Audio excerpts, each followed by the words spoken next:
While I understand the appeal of that, I do. I get it. You know, we're all looking for like somebody to explain it. Remember that TV show Clarissa Explains It All? Yeah.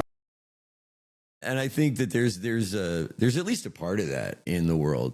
You know, it's confusing. It's wickedly confusing.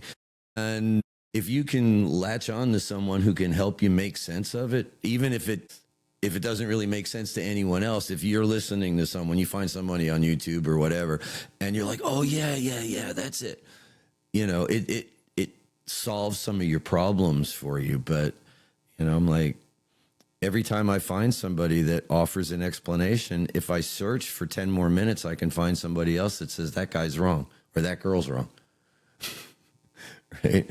You know, so did you really find an answer, or did you just find something that fits your already unchallenged worldview? Yeah. And it kind of reminds me of like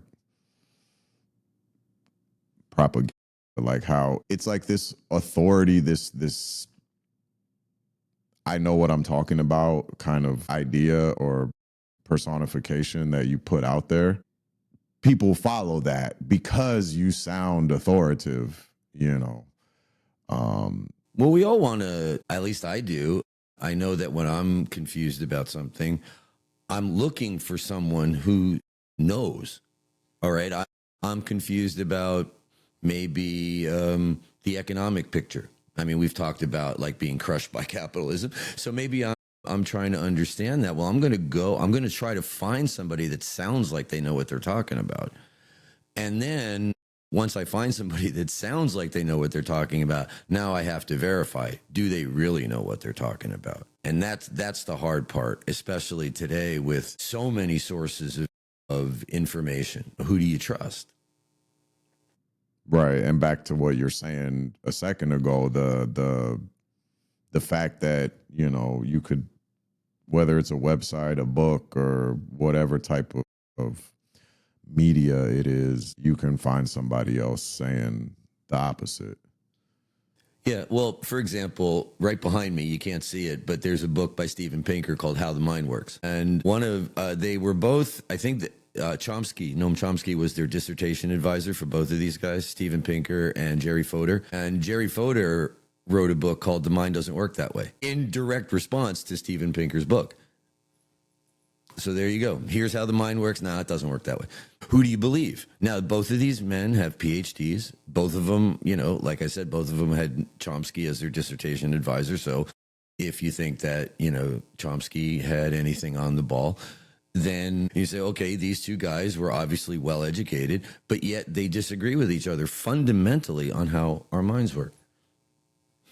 Right.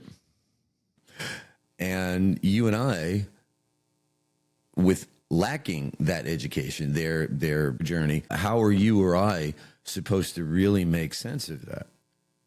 And that's where it all begins, because, you know, and that's why I think it's so important that we started, you know, our little journey here with Ishmael, because of the stories that we tell. Right? And those are just stories, in a way. Yeah, they're all different stories, and like in Ishmael, you can enact these various stories. You know, if the world looks like some people are scared of everything, the world is a scary place, you know, and other people are not so scared. You know, people are scared to go outside, you know, but people go outside every day, you know, but that's the story that you're telling yourself, whether it's because you're watching the news and everything's negative. So, you know, it's like they report, you know, obviously the news, a lot of what it promotes it's negative, because negative, you know, the bad things that happen. You've heard this. I know you've heard the saying, if it bleeds, it leads. Yeah. So yeah, that's why when you turn on the TV news, it's all disaster and mayhem and car crashes and murders and rapes and abductions and war and famine and floods and, oh my God, yeah. If that's all you ever consumed, I should never leave the house. But, you know, that stuff does happen, and there are bad people or whatever. People do bad things, however you want to phrase it. But as far as like I guess if you want to look at the per capita or whatever, it's like, okay, how many, yes, somebody got murdered on the subway in New York, say. I mean, I don't know. So I'm sure it's happened, but I mean, I know it's happened, but I mean, like, but how many millions of people or thousand, whatever, people ride the subway every day that don't, So once again, it's the story that you're telling yourself. Mm-hmm. Are you telling yourself the story that the world is a dangerous place, or are you telling that, yeah, stuff happens, but, the likelihood of it happening is I think they call that in those lists of cognitive biases. I think that's called the availability bias. Like what you've heard recently is it comes immediately to mind, where the fact that, I just thought of a book that I had read a couple months back. I think it's called The Science of Fear. But basically, he goes into all of these various cognitive biases that we have that make us more susceptible to the fear that's promoted through the media, because a fearful population is easier to control. And he opens the book in the very first chapter. He names a number, and it's a couple of thousand people that died directly as a result of fear. Because instead of getting on planes after 9/11 when it was safe to do so, they continued to drive. And driving is more dangerous than flying in a plane. As far as like number of accidents per miles traveled and all that kind of stuff. Just cars are more dangerous. And so the number was a couple of thousand people that died because they wouldn't get on a plane out of fear because of 9/11. yeah.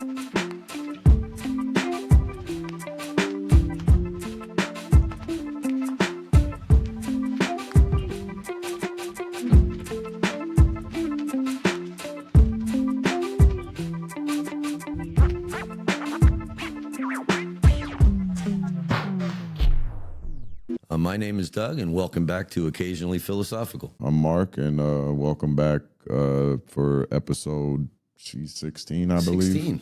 Wow. We're just flying here by the seat of our pants, and maybe our plane's crashing. We're not quite sure yet. Yeah.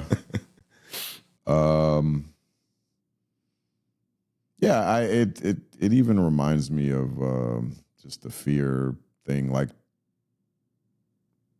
back when I was younger, there started to become like this fear of like kidnapping. The preschool thing, was that it? Or are you thinking of something else? No, I was just thinking about like kidnappings in general. Like, I don't know. I remember like the Elizabeth Smart, I think it was, and That name rings a bell. yeah, she was kidnapped. I think it was in the 90s, I want to say. But anyways, the point being is that there was like this whole thing about this story that was like this guy in a van is going to offer you free candy and blah, blah, blah, right? It was like all this fear that your child was going to get kidnapped somehow. But then like when you kind of break down the statistics, it's like less than 1% of children are ever kidnapped. And out of that, less than 1%, majority, I forget but the majority of that time, it's by a family member, whether it's, the mother or the father in a split relationship or custody battle or something like that. So it's like, all these parents are, and then they become helicopter parents or whatever you want to call it, where they're walking around with their kid on a leash, or or they won't let them go outside and play. And it's like, obviously, once again, this is anecdotal evidence, but I was outside all the time by myself with little to no adult supervision. I don't think I ever had some guy in a van offer me candy, or like I don't remember anybody, like it's like I don't remember any situation of like anybody even trying to quote kidnap me or Well, but you're putting your finger right on the point. It's, you know, the difference between the world that you experience on your devices, whether it's your phone or a tablet or your TV, and the world that you actually experience when you just walk out your front door without that filter in front of you. They're very different places. Right. You know, and that whole culture of fear and just ramping it all up, and then you see the way that people react to it in myriad ways, both in the way that they interact with you. You're just walking down the street, and if someone's been caught up in some bubble, media bubble of some kind, they take one look at you and they already figured out who you are and whether they should be afraid of you or not. And you haven't even said hi to them yet. And so you haven't even had a chance to be threatening, and they're already afraid of you. Right. Like, I mean, you could, I guess, maybe. Now, you're old enough to remember, because you were a teenager, or just like right around the early teens, when all the news was about the super predators, the teenage super predators. Yeah. Yeah, you were about the same age when the news was all about how you guys were, Yeah. man, watch out for you. Right. And yet, again, that's another thing that the guy talks about in that book, The Science of Fear. Because he talks about the McMartin preschool thing when it was all the satanic little kids were were sacrificing animals, and the kids were being in these satanic cults in the basement of preschools and crap. That was one of the scares that had people all twisted up. And yeah, I actually, you just reminded me. Yeah, I do. I listened to a podcast about that. It was either stuff they don't want you to know or things you should know. I don't know, whatever. Oh, you mean that's the name of the podcast? Yeah, Oh, okay. I think it was things you. I'm probably, maybe I'll edit something in to give the real name of the podcast. But anyways, whatever. It was about that satanic panic and how kind of like that preschool and even like kind of reminds me of that what was it, Pizzagate? I think the thing where the pizza parlor was doing in DC, and the guy showed up with the AR-15, and he was going to break up the pedophile ring that was running out of the basement. Yeah, that the building didn't even have a basement. The building doesn't even have a basement. Yeah, it's funny too, because continuing with the satanic theme, I recently. I gotta shout. I don't know. I've been shouting this guy out a few times, but that's just because that's what I've been watching lately. But that guy Drew Binsky that does all the traveling. Oh, the travel guy. Yeah, he went to Massachusetts and like was visiting the Satanic church. Okay. And there was, there's all this scare about these satanic church. And, I mean, obviously it's Christians are scared of Satan, but like ultimately he even learned in his thing, which is something I kind of already knew, was that they're mostly atheists. The whole Satan thing is, poking at the Christians. Yeah, it's more of a, trying to be funny type of deal, as opposed to some real serious, Right. I mean, I did find it a little weird that they do actually do like these rituals and stuff, in their meetings or whatever, but I guess that kind of just speaks to the fact that humans just like doing rituals, whether you're religious or not, a lot of us have these. Well, that's one of the maybe about what's missing in the modern age is that, these meaningful rituals and transition points in life have been like papered over in the industrial late stage capitalism grind culture thing. We don't have time for real ceremonies. And well, in my mind, because, when I grew up, obviously, a long time ago, the first graduation ceremony you ever went to was high school, right? And now they got kindergarten graduation, graduation when you're going to junior high, God, junior high graduation. I mean, come on. So that by the time you actually get to the ceremony where you've, quote, completed something, you're bored with it because you've done it a half a dozen times already. Yeah. At least, and I don't know if they're still doing that. I mean, I just remember some years ago when you were in school and I was hearing about kindergarten graduation. I can remember even saying to you that was the dumbest thing I'd ever heard. Yeah, I think you completed kindergarten, great. You can drink milk and take a nap, finger paint. I mean, I don't know what they're doing in kindergarten now. I'm sure it's much more advanced than it was when I was a kid because of those economic pressures and stuff like that. But yeah, speaking of school, though, I read something the other day that really, really has me upset. And it's about all these AI in schools. And there's this program called Alpha. And there's an article in Wired magazine. It just got released a couple of days ago. I'd pulled it back up again, but once you've read the article once and you go back to read it a second time, it says, "Oh, you've exceeded your limit of free articles." Oh, like, okay, great. But apparently there's this company called Alpha, and they're an AI school. And in this story, they're like these kids, they sit in front of this computer for like 2 hours and they're doing these problems. And there's a thing in this article that says that there was a 9-year-old girl who was doing math problems and the computer would not let her go on to the next thing. And there's a quote from this 9-year-old girl that she was so frustrated she wanted to die. Wow. In school. Yeah. With AI, and this 9-year-old girl the AI won't let her move on to the next lesson. And she's so frustrated she wants to die. Wow. And I'm sitting there going, my own experience with those stupid tools gets me frustrated to the point where I'm ready to throw my computer out the window. Yeah. Right.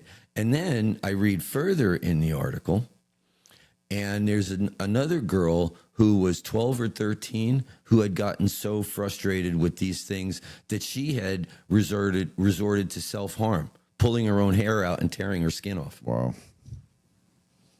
In order to soothe herself. And then you read a little bit further, and they don't have teachers in these classrooms. They have what they call guides.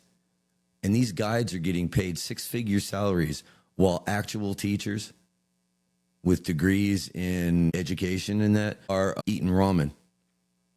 That's the real.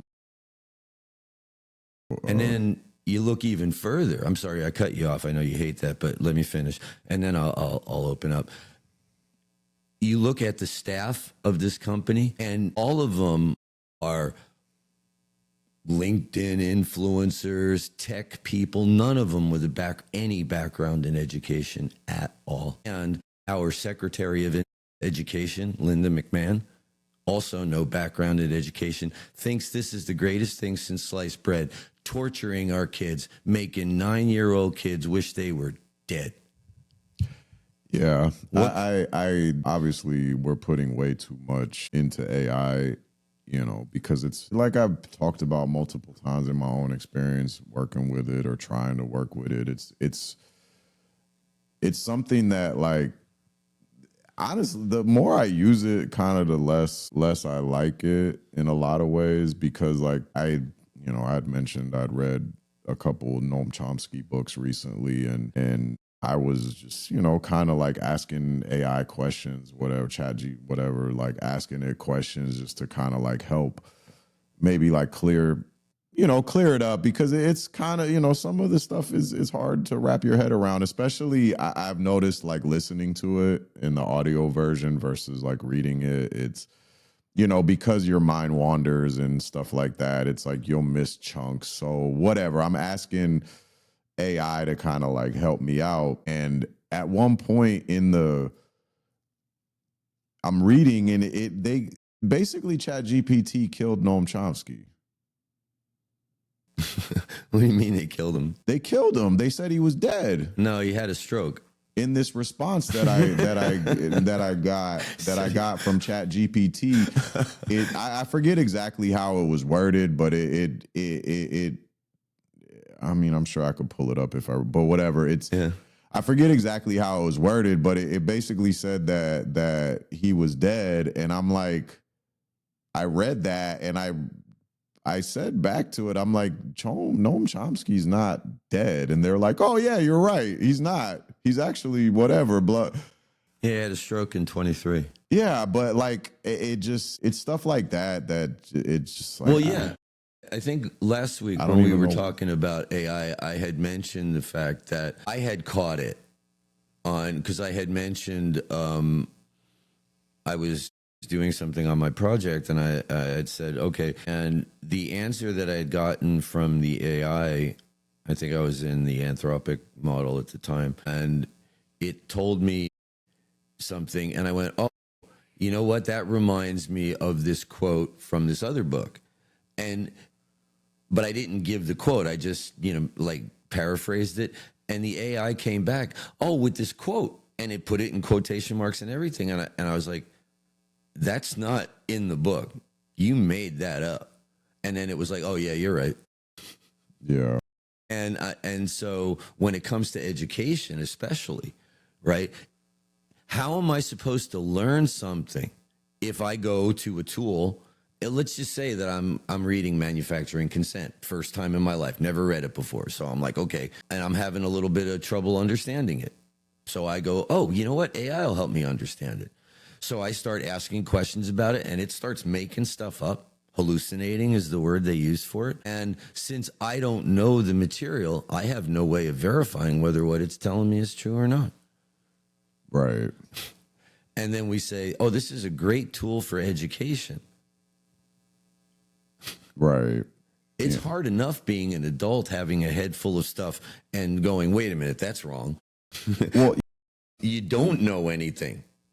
And you're just accepting what it's telling you because it's being presented to you as the source of what you need to know. Yeah. Yeah, I definitely agree. The education aspect of it is, I would say, a bad use of it, just because, yeah, I mean, I only, like, for example, with the Noam Chomsky thing, like, I only know that because, like, I know he's alive, I just, or at least I thought he was alive, and so, because I didn't, like, not that I'm like following every single person that dies, but it's like I never heard anything. And I feel like somebody who's been as, written as many books and talked about as much stuff as he has, like that would be something that would be, newsworthy, so to speak, or at least come across my algorithm, Sorry, I just real quick, because I Googled it. After I saw that, I'm like, that doesn't sound right. Mm-hmm. But like I said, I have a head full of knowledge of 40 something years of life. So I Googled it. Like, no, I just Googled Noam Chomsky. I didn't even like Google, like, is he dead or not? I just Googled his name. And, I found out it's, that he's alive still.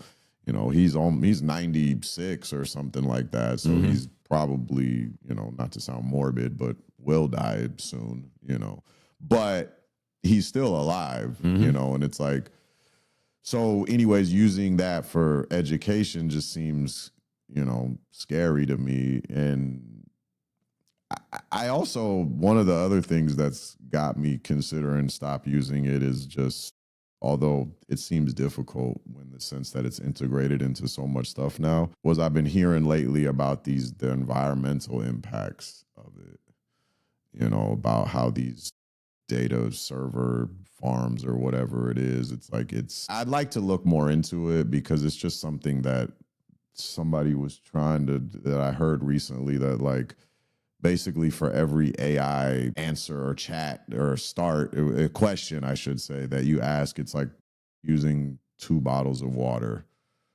Now, I don't know, like I said, because those data centers, those racks yeah, are liquid cooled.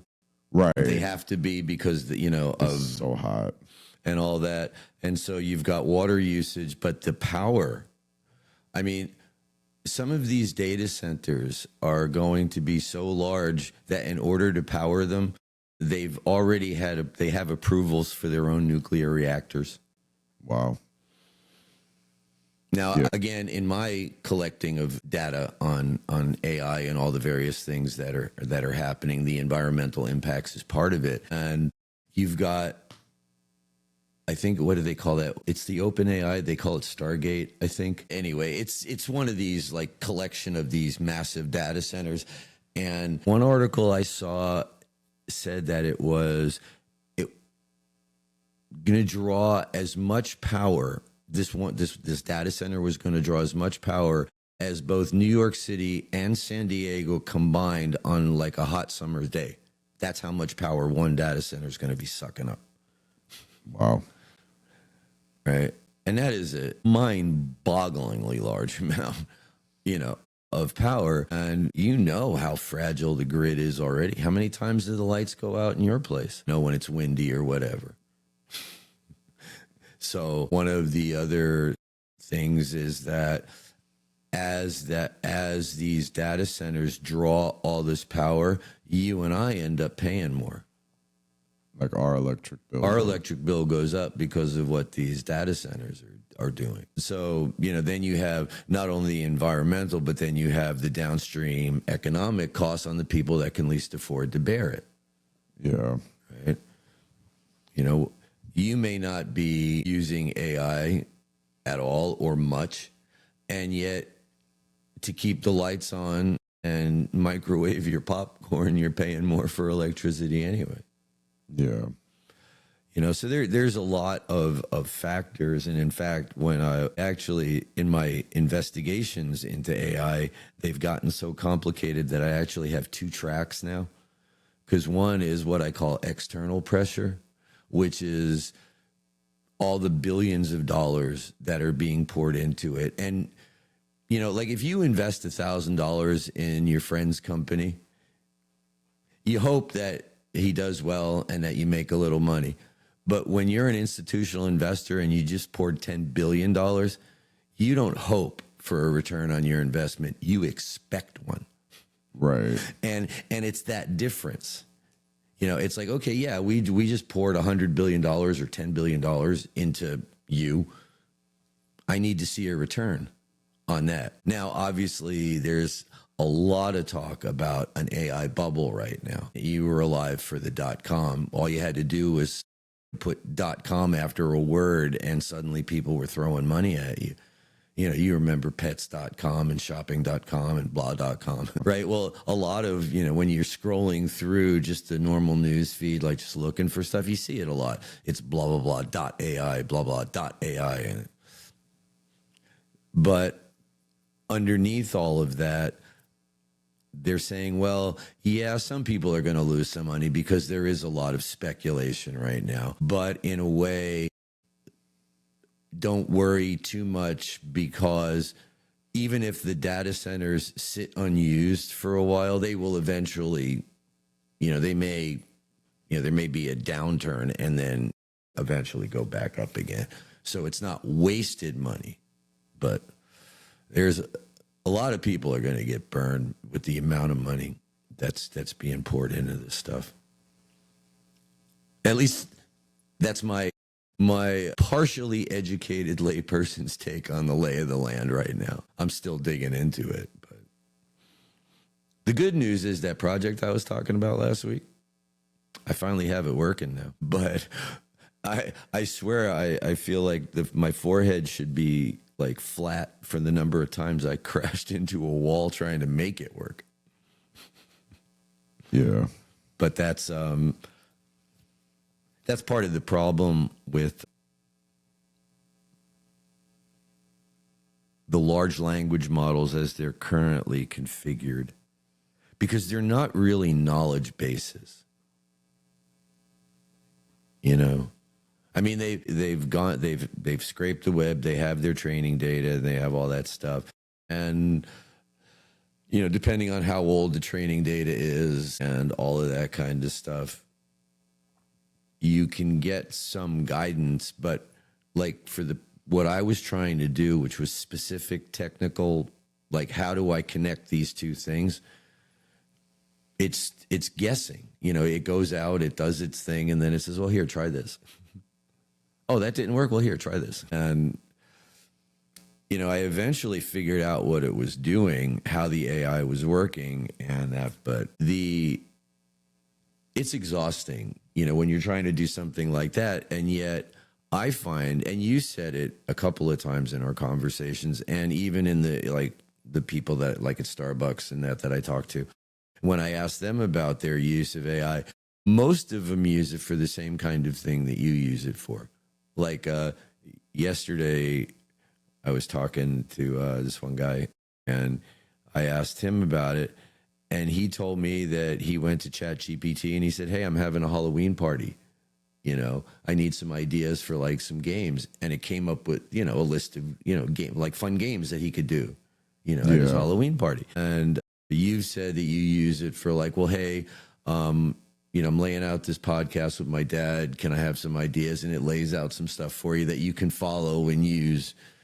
And my own experience is that if I'm just looking at a news story, I can like feed a web page into it and like talk about it. That is okay. I don't really have too much issues with it, other than the hallucinating thing, which, since I'm looking at an article that I know that the topic, I'm close to being able to catch it when it starts lying to me. But the bigger project that ties into like Ishmael and all that other stuff, the worldview development, that project, that's where you run into the real limits of the tool. And then I start digging in a little further, and I find out that if you're willing to pay for like what they call the enterprise version, which is roughly, it'll cost you about $200 a month, all of the things that I can't do with the version that I have, I could do at the $200 a month tier. So basically, you have this sort of stratified epistemic house. If you can afford the free tier, you're going to get really bad information. You're going to get shut out after 10 prompts and stuff like that. So any investigation might take you 4 or 5 sessions to do. If you bump up to the $20 a month, well, now you can turn on memory in ChatGPT, and Claude now has a memory feature as well. And so it can maintain a little bit more consistency across a few different chat sessions and stuff like that. But as far as like structuring like a complicated project, nope. But if you go up to the enterprise tier, well, now you have all sorts of really cool features. Now you can do like serious intellectual work. Now, when we go back to our late stage capitalism and all that kind of stuff, it's like, okay, so if you're in the top 1%, you have fantastic AI tools that will help you, really help you find stuff. But if you're maybe, somewhere in the middle, well, you're only paying for the pro tier. You'll still get some good help, but not as good as if you were up there. And if you're the working poor, it's a crapshoot. You don't know what it's giving. You don't know what it's giving you, and you don't know whether you're getting smarter or dumber if you're relying on it. And now again, a lot of this stuff is just new, and I'm pulling it together. But that's the picture as I see it today. And I hope I'm wrong. I hope that it's not really that. That if you can afford it, you get a good edge. You get good assistance. But if you can't afford it, now it's, okay, I'm going into this AI for help, but I think it's giving me good information, and I'm running out in the world with the head full of stuff that this free AI gave me, but it's all wrong, or half of it's wrong. And that would just be weird to me. Like, why would you even do that? Like, I mean, from a regulatory standpoint, like, don't we want, a democracy, right? Equality. We want everyone to have access to the same thing. So the level playing field that we talk about all the time. Well, yeah, like I would say we want it. I don't think. The powers that be? They definitely don't want it. That sure seems that way, doesn't it? Yeah. Well, I mean, yeah, the powers that be would rather us just have the free version and not know. I'm sorry. I didn't know how to. That's a little bit more cynical than you usually are. Well, yeah. I mean, World grinding you down a little bit, it's Mark. all, yeah. I mean, they're all just stories. This AI is so great. It's going to be the future, you know. But like I said multiple times, I see some uses for it, and you know, like automating tasks or you know menial tasks and things like that. But as far as like you know, really using it to like learn something, it's you know, I don't pay for it, so I don't have the you know, but it like I said, it's cool. Like you said, you're the ideas for a Halloween party or you know whatever stuff like that, like helping it write me an email for work or you know or Yeah, here I wrote this. I wrote this draft. Can you clean up the language? yeah, like I've been using it, which was kind of funny because I've been using it to help me write cover letters for applying for jobs. You know, where it's like, all right, I'll type in, you know, I've been doing X, Y, Z. I think that this skill translates over to blah blah blah. Whatever, you know, and then it's Yeah. like, hey AI, can clean this up for me and make it sound professional or whatever, right? You know, but then it kind of reminded me of somebody was talking about how like all these not chat, but all these job websites, because a lot of them they're being run by AI, so they're like filtering through resumes and applications, And they're looking for AI style language and filtering it out. well, not even that's not even what it is. It's the fact that what you're having is so you AI is looking at AI. right. You have that's why it's so hard to find a job now, I think, because it's like you have AI deciding which resumes or whatever, and then you also have people like me using AI to try to sound more professional, and then now you just have AI talking to AI, you know, deciding whether or not the job, you know, and it's also something else I was connecting was the fact that like the AI is learning off of essentially what the internet and whatever other stuff that these large language models are plugging into all this information, right? That was written by humans, right? But now with all the AI slop and all the AI stuff, like people are making whole YouTube videos that are all edited, created, voiced, all this written by AI, you know, in an effort to, you know, try to succeed in capitalism or whatever it is they're doing, or I want to make some side money. So, hey, you know, I saw this video where I can make AI videos and I could still work my regular job because I don't have time to film, record, edit. I think film and record are the same thing, but whatever. Edit all this stuff, find B-roll, do a voiceover, whatever. All this stuff that you have to put in to make a YouTube video. Hey, I could just pay some AI to make it for me, and then hopefully I'll make money.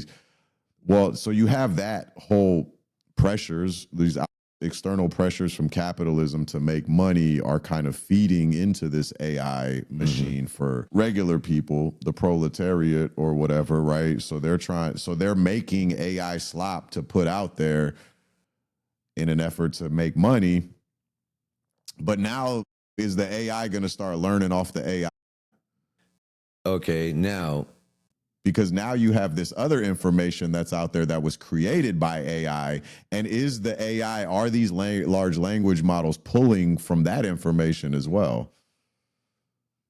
I don't know. and you have now put your finger on what they call model collapse. Model collapse.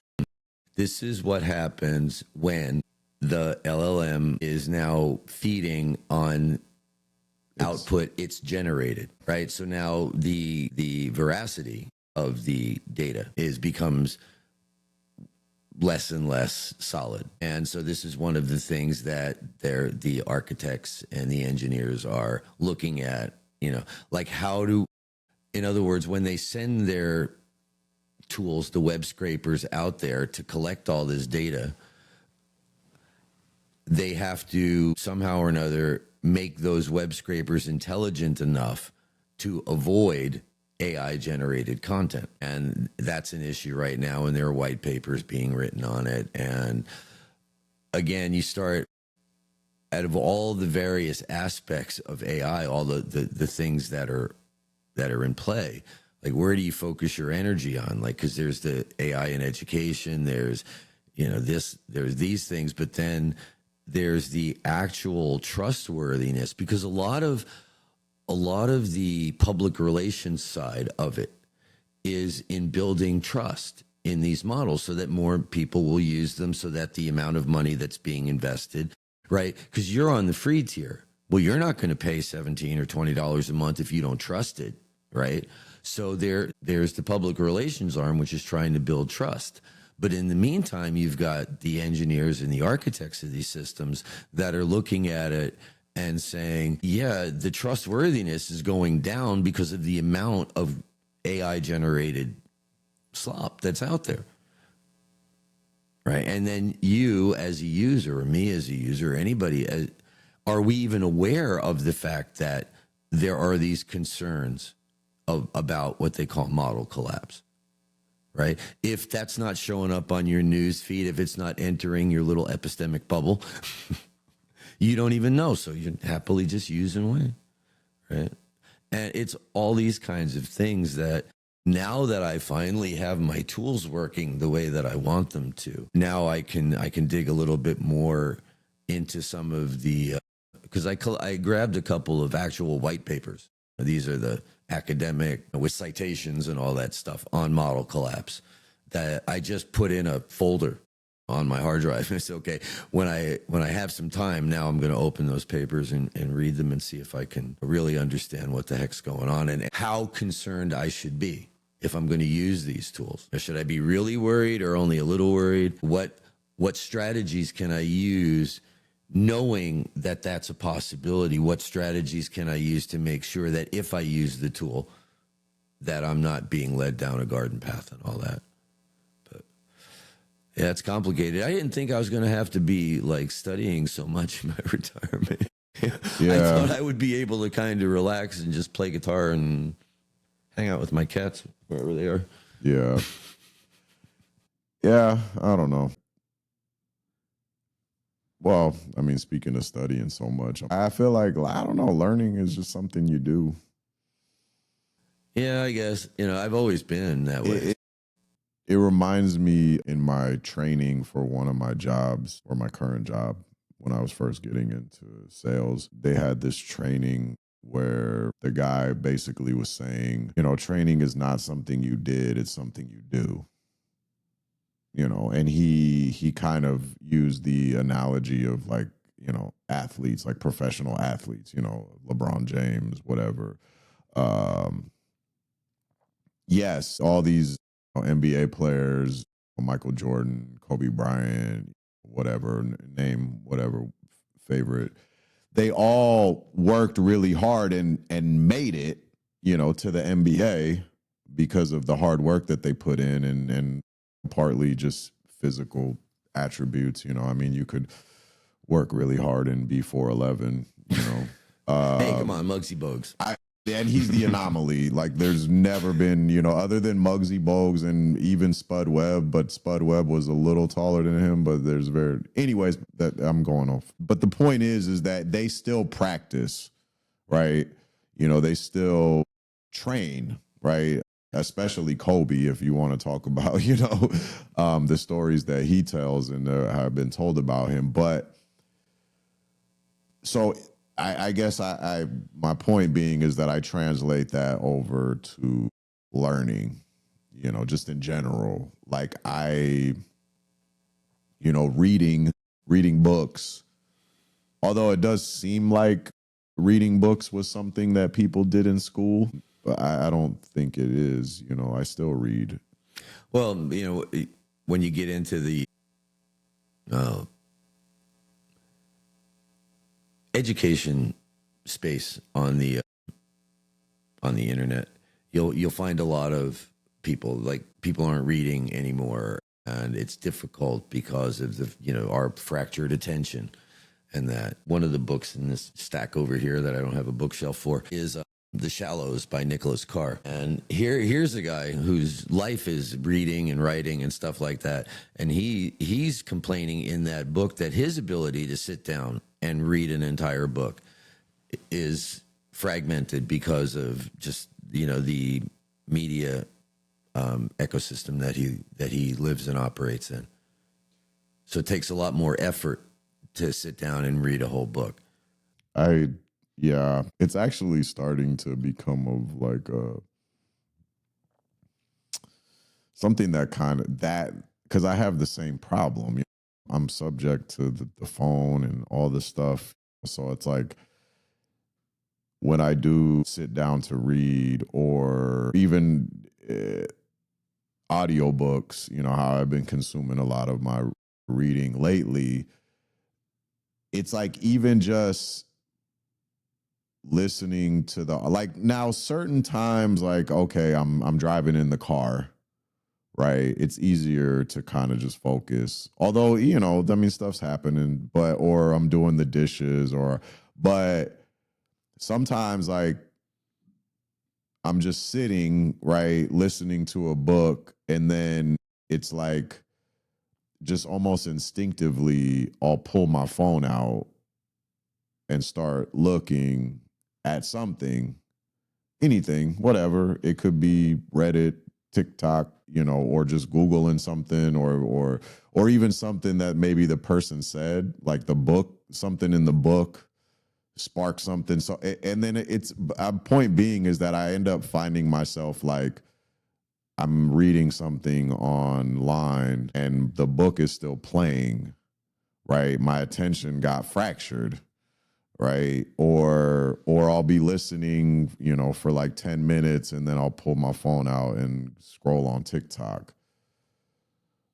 And then it's like, wait a minute, I was just reading a book. You know, I was just listening. Now it's like I go turn the TikTok off and go back to the book.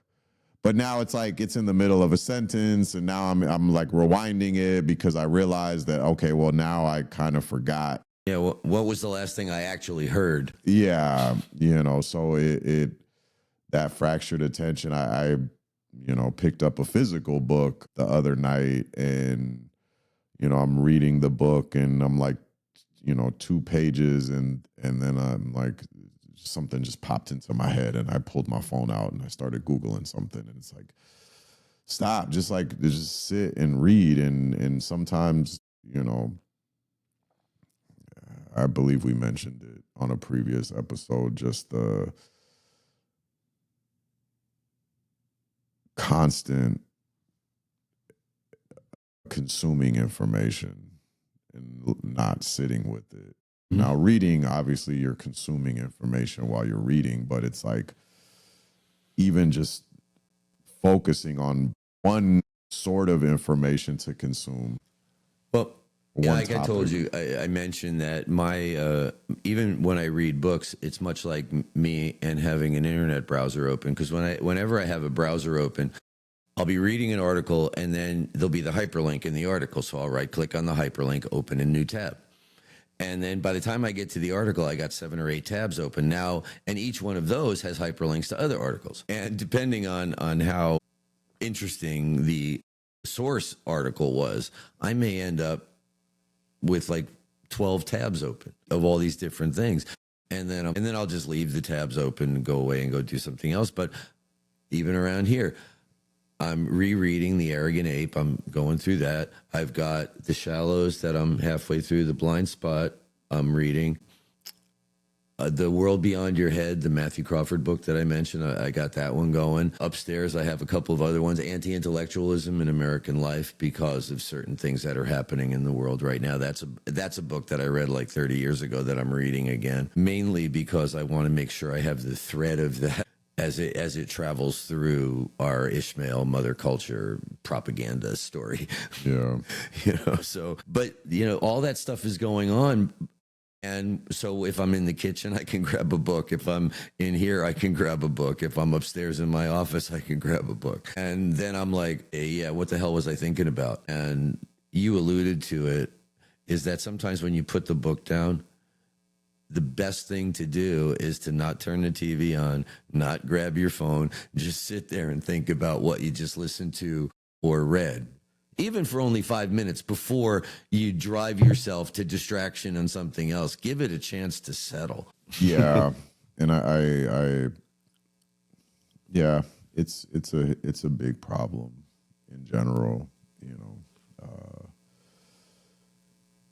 Not just for you. No, and processing, because it's almost like, I guess, if you don't ever process, you don't ever stop and think about all the information that it's kind of hard to know like what you like actually think. Like, what do I actually think? Like, I and the thing is you see it a lot. I see it a lot with these little like, part of it is the influencer culture, or the which is born out of capitalism. Like, people want to make money, right? So I become an influencer because I want to make money. But you have these little influencer beefs, or it's like, or somebody's calling out another influencer because they're not being consistent. Because ultimately they never really sat and thought about the thing. At least this is what I think is happening. You're consuming. You make a TikTok or a YouTube video, outraged, or your opinion on something, but it's ultimately, and then later on you end up having a different TikTok or YouTube or whatever that kind of contradicts what you said before. And I think it's partly because you've never really sat and thought about like what you actually think. So whatever the outrage machine, or whatever the media, the whatever the current, outrage is, that's all you're really focused on and reacting to, versus like, should I be outraged by this? Is this... Well, I understand. I'm not sure that any listeners might follow, but I've been talking to you for 40 years, so I know how your mind works. Yeah. I would say that we're looking at people that are reacting, right, instead of responding, right? Yeah. Because a reaction is just something in the past. This triggers me. Yeah. Right? I'm reacting. I saw this news story. I'll take my camera out and I'm driving in the car and I'm going to rant and I'll post it to TikTok. And then 3 days later, I see a different story and I rant about that one. And then someone's looking at all my TikToks and goes, man, you're inconsistent as hell, right? And I think, and what you're getting at is that the reason that happens is because no one's really sat down and taken the time to look at their own belief system, check their own assumptions. What do I think the world is? You even said it. I think I heard it. Maybe I'm just making stuff up. But you said something like they've never really taken the time to understand what they really believe. What they really believe, not what's been fed to you. It's a picking on a current topic that's the contention, or that's in outrage mode right now, or whatever, is the food stamp thing. Oh, SNAP benefits? The SNAP benefits, yeah. Right? Where, the government shut down, all that stuff that's leading to and it's like you have this certain set of people that are just like, F them, like the people that are receiving food stamps. It's like, I had to work hard and blah, blah, blah. And it's like, they should get a job, or, you're just outraged. But like, why are you really outraged? Is it because you don't qualify for food stamps? Is it because like you're in this capitalist mind, you got to work in order to eat, like these people don't deserve it, right? But it's like you're essentially like, what are you upset about? Like, these are human beings that most of them work. I've known a few people in my life that were on food stamps, and they all had jobs. Obviously that's anecdotal evidence, but they've had jobs and they still qualified for food stamps. I mentioned to you a few weeks ago that I saw that one YouTube video, young woman, Canadian woman, and she's probably 30 something. I would guess just by looking at her. But she did a video and she said, and she listed like 7 corporations, big corporations like Walmart, Amazon, etc. And her question to the viewer was, what do all these corporations have in common? And it turns out that every single one of them, the people that work for them, qualify for government assistance. Yeah. And so how can you be mad at someone who's got a job at a major corporation and yet still, when they go to the welfare office or whatever, social services office, they fill out the paperwork, the administrator looks at it and says, yep, you qualify. How can you be mad at that? Yeah, I don't know if it was might have been the same video or maybe just somebody with the similar talking point, but essentially I think it was Amazon, McDonald's, and Walmart. Yeah.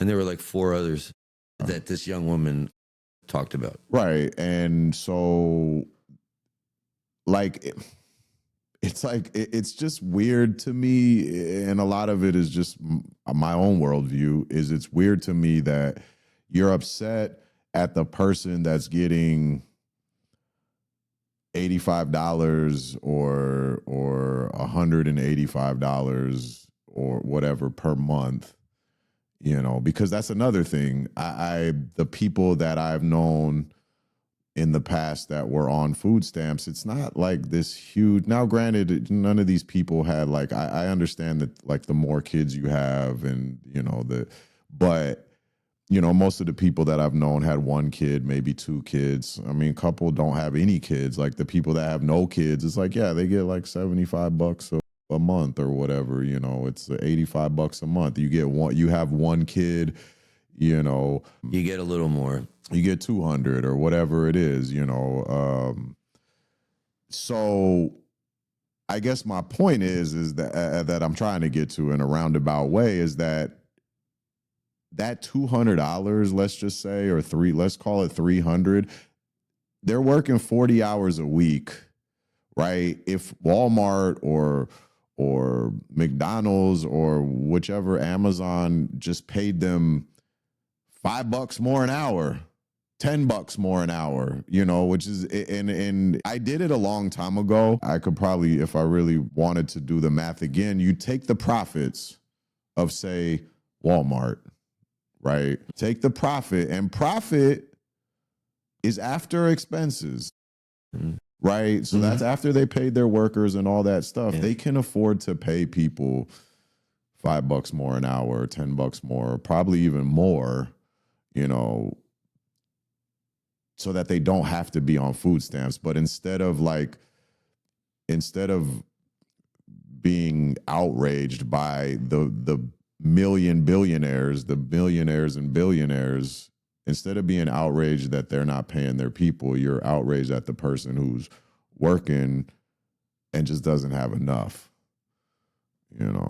It just seems like the anger is misplaced. But you have that. That's the reality that you're dealing with, right? You're out there, you're on TikTok or whatever, and you're seeing all these people ranting about, F those people on their, oh, so they're not going to get food stamps. Screw them. They don't need it anyway. Yeah. Right? That's what they're saying.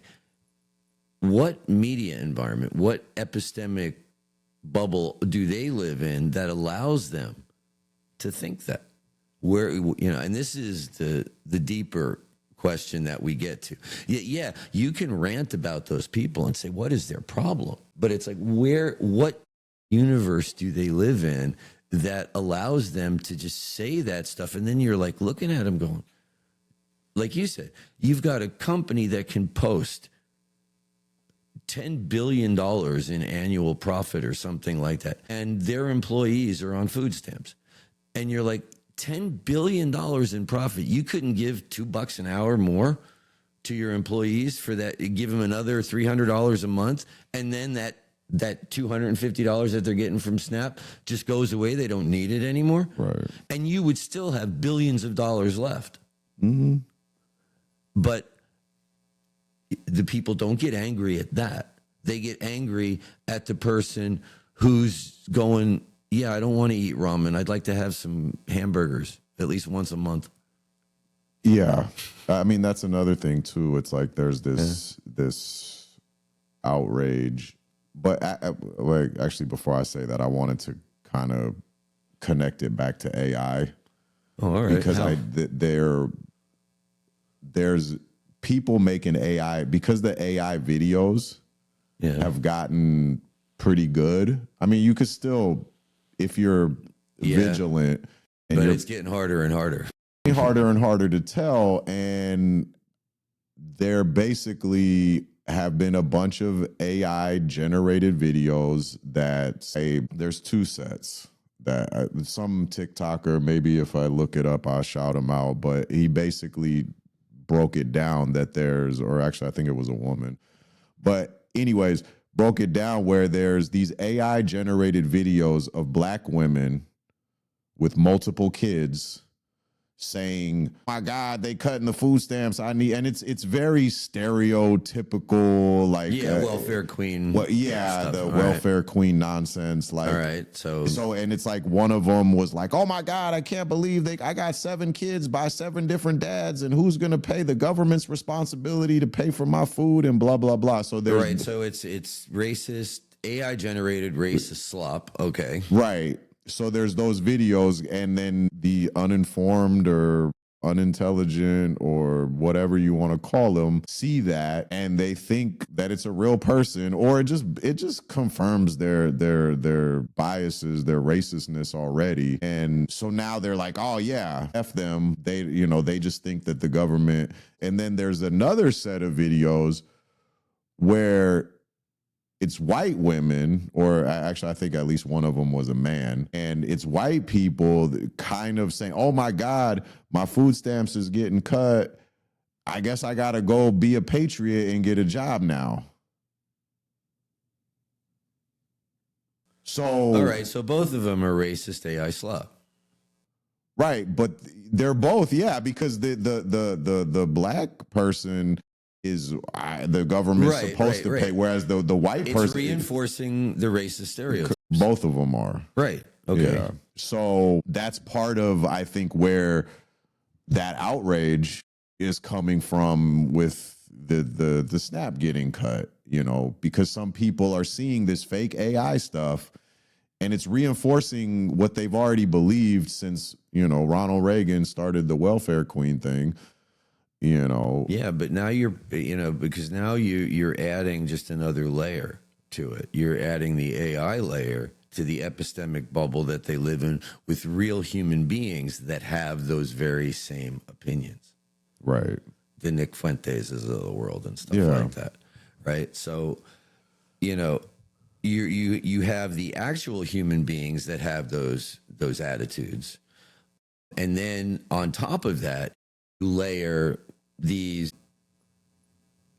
AI auto-generated, I can spit out, a video a minute, and you can upload them to TikTok or Instagram or whatever at your leisure. Right. Just here you go, pay whatever you pay for the video generation, AI video generation software, type in your prompts, go have a cup of coffee, come back, look at that. I can keep my TikTok busy for a month. And then there's the other thing too, that with the AI, and I think we'll start to wrap it up here, is the bots in the comments. you know, because now there's also people in the comments. Yeah, well, or people. What's interesting is that, you know, now that we've been doing this for 16, this is our 16th episode, and we've picked up a few subscribers, which is nice. You know, we appreciate that, you know, and, but now it's like you'll watch the subscriber count go up for a few days and then it drops a little bit. And on the YouTube studio page, it tells you why that happens. It's because there's a AI that identifies bots. So, you know, if there's some AI bot that's running around just subscribing to channels, it identifies it and says, oh yeah, okay, we'll get rid of that subscriber. That's not a real thing. But you're saying that some of the comments that show up on our page are generated by bots?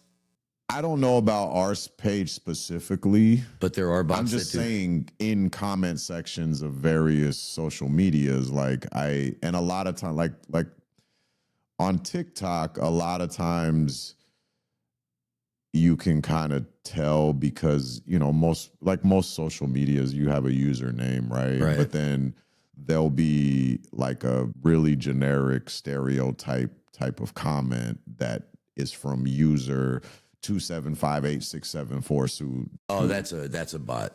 Likely. Now, it could have been somebody signed up for TikTok and just didn't create a username and it was automatically generated by TikTok, but most likely it's probably a bot, especially like with the way that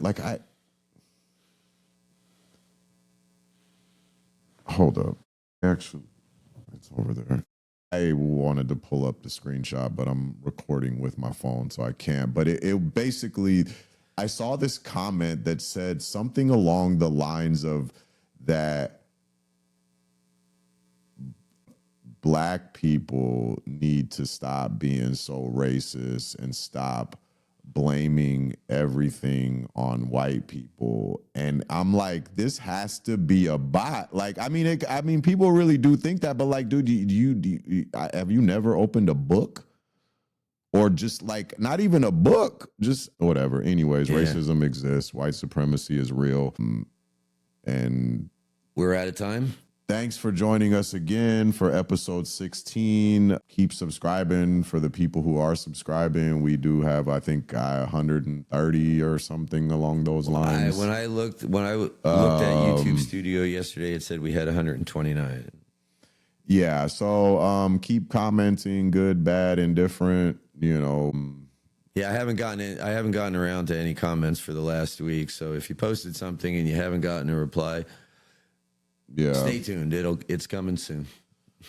But anyways, once this has been another episode of Occasionally Philosophical. Like, subscribe, all that stuff. Once again, I'm Mark, and I remain Doug. Yeah, and thank you. Have a good night or day or morning, whatever time you're listening to it.